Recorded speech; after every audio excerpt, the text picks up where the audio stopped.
Hello అందరికీ, అందరూ ఎలా ఉన్నారు? నేను రీసెంట్‌గా నాష్‌విల్‌లో విజిట్ చేశాను. సో, అక్కడ నేను ఏం చేశాను, what I eight in a day చూసేద్దాం రండి. సో, ఫస్ట్ బ్రేక్‌ఫాస్ట్ స్కిప్ చేసి మంచిగా ఫుడ్ తిందామని చెప్పి రెగ్యులర్‌గా ఇండియన్ ఫుడ్ ఏం తింటామని చెప్పేసి ఒక ఏషియన్ రెస్టారెంట్‌కి వెళ్ళాము. It's a fusion of Korean, Japanese and Chinese food.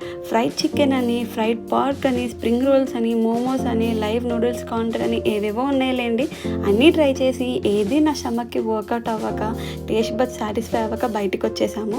Later ఒక ఇండియన్ రెస్టారెంట్‌కి వెళ్ళాం మంచిగా టీ తాగుదామని.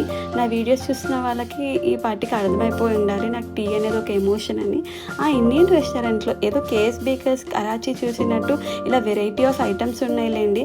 కాస్ట్ విషయం పక్కన పెడితే లైక్ ఏదో ఒక ఇండియన్ బేకరీకి వచ్చిన ఫీలింగ్ వచ్చింది.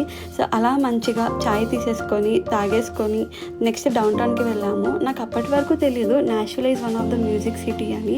Look at the amount of people అండి. నేను ఇంకా ఆ రోజు ఏదో ఫెస్టివల్ జరుగుతుంది అనుకున్నా. ఏమీ లేకున్నా ఒక ర్యాండమ్ వీకెండ్ రోజు ఇలా జనాలు పబ్స్ ముందు గుమిగూడారు. ఇదంతా మన వల్ల అయ్యేలా లేదని చెప్పేసి ఇంటికి వెళ్ళి మంచిగా పలావ్ వండుకొని తిన్నాము. And that's it for this video guys. Please do like, share and subscribe.